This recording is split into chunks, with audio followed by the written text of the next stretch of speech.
Ya, assalamualaikum warahmatullahi wabarakatuh. Perkenalkan nama saya Budi Purnomo dengan mahasiswa Universitas Dian Nusantara dengan NIM 411231033, program studi Teknik Informatika dan Fakultas Teknik dan Informatika. Saat ini saya sedang menjalani program magang di PT Hyper Teknologis dan saat ini saya ingin menjelaskan atau mempresentasikan hasil kerja praktek saya yang berjudul redesign dan optimasi infrastruktur jaringan enterprise berbasis arsitektur collapse core dengan multi SD-WAN dan pengamanan Zero Trust berbasis NetLab dengan dosen pembimbing Ibu Biasu Lisa Gini, Sarjana Komputer dan Magister Komputer. Oke, untuk latar belakang masalah dan topologi existing ya,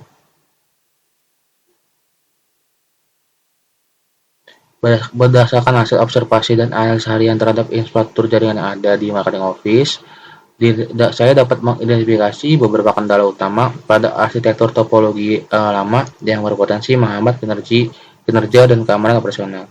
Nah, seperti yang bisa dilihat pada sebelah kanan gambarnya, beban ganda pada router switch layer 3 core dan routernya. Nah, penempatan router dan core switch secara serial, maksudnya secara garis lurus, tanpa pembagian tugas yang efisien memicu terjadi double routing dan beresiko bottleneck. Karena fungsi dari router dan switch layer 3 ini sama-sama bekerja di layer 3, yaitu menjadi jembatan zona lokal, kantor dan ke internet. Nah, yang kedua, firewallnya di belakang router. Firewall diberikan di bawah router MikroTik ya. Ini bakal sangat rentan karena mengakses router langsung ke internet tanpa ada filter dari firewall di awal-awal. Di dunia IT sekarang ini seharusnya firewall berada di garis depan sebagai benteng.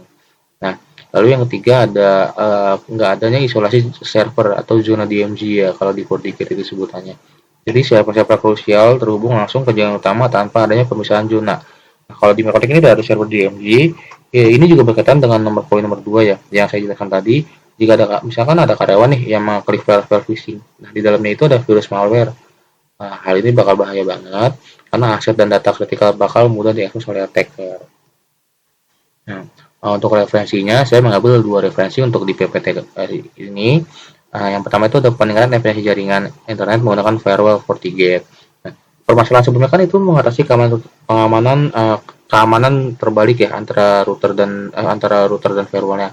Nah, tujuan kenapa saya memakai ini karena FortiGate ini kalau di garda depan sebagai gerbang utama di multi ISP ya. Jadi metodenya ini saya menerapkan di DPI di paket infection sampai layer 7 bahkan untuk keamanan security-nya dan mempunyai performance SLA SD-WAN. Nah, lalu yang kedua ada implementasi port knocking untuk keamanan jaringan komputer dengan metode demilitarized zone atau DMZ. Nah, permasalahan sebelumnya kan pertanyaan isolasi server. Nah, tujuannya ini digunakan DMZ server ini untuk penerapan postur zero trust ya, memindahkan server AD atau NAS ke zona DMZ. Jadi metodenya itu mengisolasi segmennya dan menegakkan firewall policy di lintas zona. Nah, untuk di sini untuk selanjutnya ada tujuan dan manfaat kerja praktek. Tujuan pelaksanaan kerja praktek ini dilaksanakan dengan tujuan untuk menjembatani kesenjangan antara teori akademis dan praktik di industri secara Nah, secara spesifik tujuannya itu meliputi penerapan keilmuan, mengaplikasikan ilmu teoritis jaringan komputer, khususnya routing, switching, dan cyber security di dalam lingkungan industri IT. Lalu ada problem solving, mengidentifikasi, menganalisis solusi praktis atas kendala infrastruktur jaringan yang ada di PT Hypernet. Nah, lalu yang ketiga ada pengenalan dunia kerja, pembangunan atas kerja profesional, terus beradaptasi dengan budaya MSP, serta memahami standar operasional prosedur SOP dalam penanganan masalah itu sehari-hari. Nah, lalu untuk manfaatnya sendiri, untuk bagi saya mahasiswa itu meningkatkan kepada si teknis secara real, terutama pemahaman routing protokol, firewall policy dan SD-WAN. Mungkin yang tidak bakal saya dapatkan sebenarnya di bangku kuliah. Nah, lalu yang kedua itu menambah wawasan dan pengalaman problem solving, menghadapi studi-studi kasus jaringan yang kompleks. Lalu yang ketiga membangun relasi network profesional di industri, telekomunikasi dan layanan IT. Nah, untuk bagi perusahaan mendapatkan bantuan teknis ya dalam menangani kendala IT support dan helpdesk. Nah, untuk bagi kampus sendiri itu mungkin bisa membuka peluang kerja antara universitas dan Hypernet untuk program magang, penelitian atau kelulusan. Karena sebelumnya tuh di tempat saya juga dia bekerja sama dengan SMK 34 Jakarta Utara untuk food engineer. Mungkin dari internet bisa bekerja sama juga biar kami para mahasiswa juga bisa mendapatkan pengalaman langsung. Lalu ada perusahaannya di sini. Nah, PT Heptadet Data atau Heptadet Teknologi adalah perusahaan MSP berskala enterprise, berdiri tahun 2007. Slogannya terima beres dan fokus berbisnis. Heptadet ini nggak cuma di internet doang, tapi mengambil alih seluruh teknologi klien secara menyeluruh. Jadi terima beres, fokus berbisnis. Nah, fokus utamanya itu ada IT service, server dan cloud, lalu ada sampai ke cyber security. Nah, di tahun 2002 juga Heptadet itu diakuisisi oleh Pexel Axiata Tbk. Dengan lalu untuk undangan personalnya, Hypernet juga berpusat di Geraha Hyper Makalibaraya, Grogol Petamburan, Jakarta Barat. Nah, untuk saya sendiri pun magangnya itu ada di marketing office, yakni di Sudirman, Tower 78, lantai 7, Tanah Abang, Jakarta Pusat. Nah, ini untuk kegiatan KP-nya. Untuk kegiatan saya hanya sekedar troubleshooting perangkat-perangkat saja sih. Mungkin saya contohkan satu di sini seperti ini. Jadi saya mengalami trouble dari user seperti ini. Lalu saya upload ke grup untuk close tiket. Nah, oke. Nah, lalu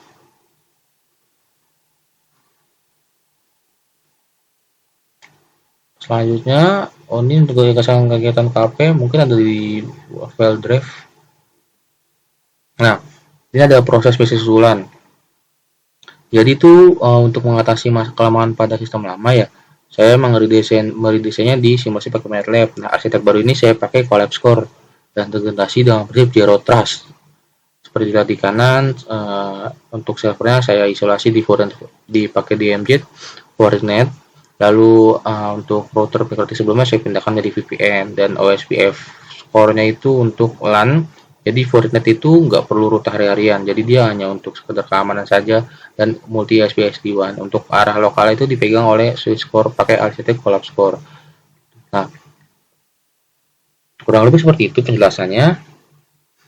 Nah, beban arsitektura kan di switch core difungsikan kemudian untuk perutan jaringan antar VLAN, lalu routernya didatakan di garda depan dan di slash DMZ-nya di AD-nya itu dan NAS-nya dipakai Fortinet dalam zona AD dalam zona DMZ. Nah, tools-nya untuk mensimulasikan ini saya menggunakan PC kantor ya. PC kantor tempat saya magang dengan sudah izin juga sebelumnya. Jadi ada VMware dan remote access handles mesin penetlab di hosting menggunakan VMware pada PC operasional Grogol. Nah, lalu di sini saya menggunakan Cisco UOL sebagai topologi untuk switch core dan switch access. Lalu ada FortiGate atau Fortinet gunanya pada bagian sebagai router core firewall. Ada juga Microtek Router OS gunanya pada bagian untuk ISP emulator dan router VPN. Karena kenapa pakai ISP emulator? Karena kalau di Penetlab ini tidak bisa langsung menggunakan 3 ISP langsung sekaligus. Jadi saya simulasikan pakai router Microtek OS dulu, dan router Microtek OS ISP itu menghubungkan 3 jaringan yang dianggap ISP ke router Fortinet. Seperti itu. Lalu ada Cisco VLC gunanya untuk topologi itu untuk wireless controller, ada Docker, Ubuntu. Saya pakai Ubuntu 20.04 yang ada di Penetlab untuk AD dan NAS. Lalu ada VPC, Virtual VPS itu hanya untuk ping antar VLAN saja dengan ACL. Nah, lalu untuk seperti tes AD dan NAS itu saya pakai PC Windows, pakai Windows Server Exploit. Kenapa pakai Windows Server Exploit? Karena biar menghemat RAM saja sih. Nah, untuk hasil validasinya, yang pertama ada ketahanan jaringan SD-WAN failover. Sini saya sekalian coba tes.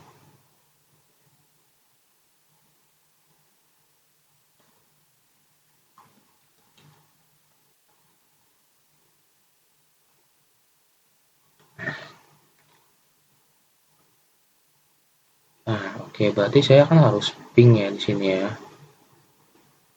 Nah, saya terus execute zero. Nah, ini kan saya pakai ke 103.58.10.161, yaitu ada di USP1.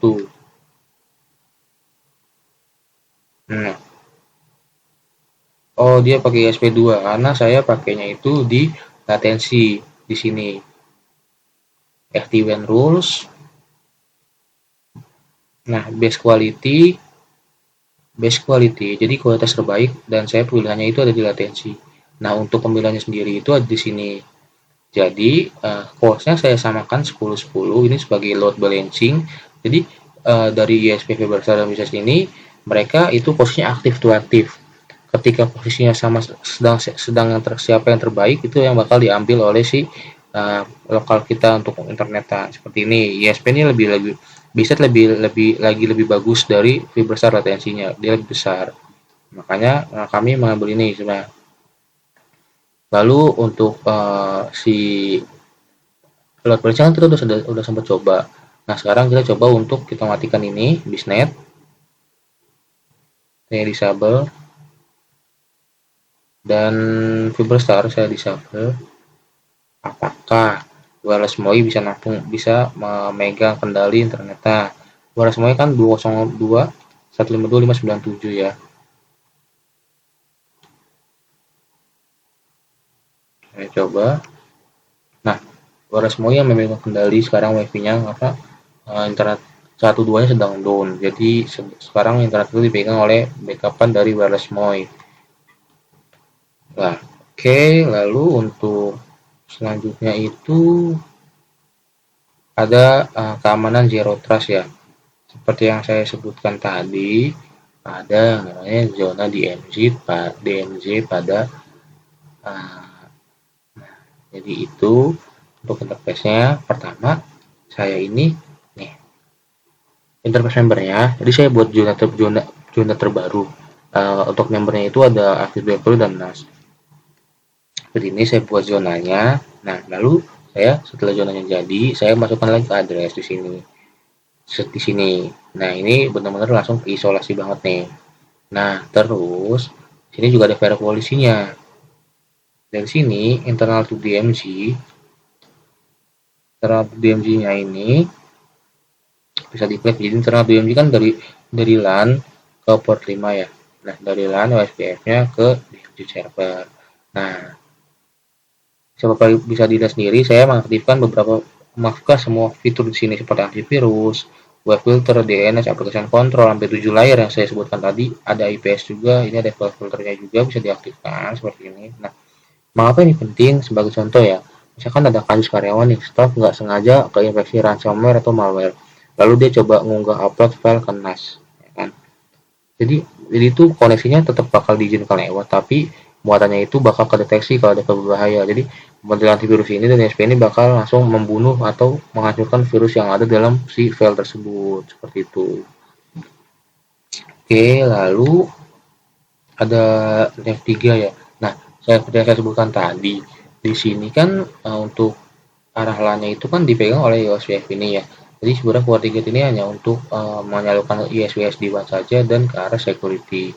Nah, jadi karena LAN-nya sudah diambil alih oleh core dari switch. Nah, dari itu untuk penggunaannya sendiri nggak kecil. Dari memori CPU-nya kecil karena dia hanya untuk keamanan aja. Kan lebih beratnya kan kalau misalkan itu untuk routing harian ya lebih beratnya seperti itu. Nah, balik lagi ke zona DMZ, saya mau coba ya. Ini kan saya coba ke ini buat masuk ke masnya. Nah, saya mungkin seperti ini ya Bapak Ibu sekalian mau saya contohkan juga.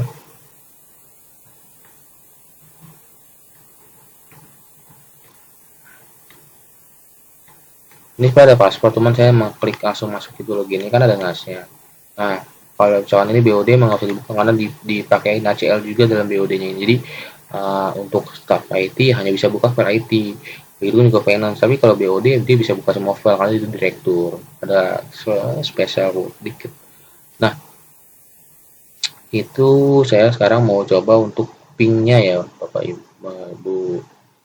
Pingnya mungkin saya mau coba ping dari sini aja dah, dari US. Nah, di sini itu keamanannya ada dua lapis. Yang pertama di switch core ini dipasang ACL atau access control list. Jadi di sini di router kena di switch kena blok, di switch kena blok, di router juga bakal kena blok juga, bakal ke akses juga sama para polisi. Jadi ini benar-benar secure banget, apalagi mungkin kalau misalkan di real case ada lagi namanya Sophos software, itu ada lagi namanya Active Directory domain, itu bakal lebih secure banget. Saya coba ping 278 20.1 untuk VLAN West, 30.1 untuk IP PON, 40.1 untuk CCTV. Ya, ini kan sebenarnya kan berhasil, cuman emang dia keblok aja sama CL. 41 untuk BOD, 60.1 oleh printer, 70.1 CCTV, IT staff, 100 ini untuk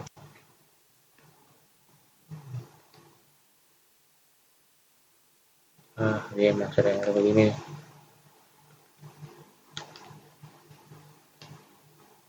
Innovative ya.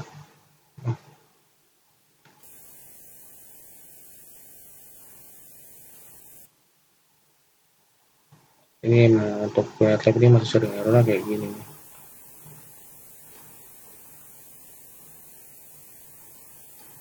Nah, mungkin dari kita coba untuk copying servernya, bahkan dari laptop staff aja dia juga nggak bakal bisa ping ke 101. Ke manajemen network dia kalau ke server bisa, karena kan butuh akses buat NAS ya. Nah, oke, untuk tesnya sudah, hasil pada sistemnya ada. Kesimpulannya, pengalaman kerja praktik hyperteknologis memberikan wawasan nyata mengenai dinamika optionality skala enterprise. Ya, meskipun peran saya sebagai support helpdesk lebih banyak berfokus pada peranan keluhan pengguna serta pemeliharaan endemis karyawan printer. Nah, tapi hal inilah yang akhirnya semakin menggunakan minat saya untuk mendalami IT, khususnya pada spesies network engineering. Sebagai wujud nyata dari mesin tersebut, saya membangun proyek lukisan ini mulai tahapan yang sistematis dimulai dari evaluasi kelemahan teknologi existing, hingga membangun simulasi dari nol lingkungan Planet Lab. Gak hanya itu, saya juga mengalihkan router mikrotik lama menjadi perangkat VPN. Misalnya tugas proyek ini memberikan rekomendasi cost efektif di dunia nyata, di mana unit tersebut nantinya dapat digantikan seri mikrotik yang jauh lebih terjangkau. Karena saya ingat pesan dari Pak Giri, seorang network engineer yang baik itu bukan dia yang bisa mensimulasikan semua brand-brand dari brand-brand network mutakhir, tapi bagaimana dia bisa menggunakan menginvestasikan sebuah barang dengan budget dari si klien tersebut. Oke, sekian kesimpulan untuk penjelasan proyek saya. Untuk kurang lebihnya mohon maaf. Wassalamualaikum warahmatullahi wabarakatuh.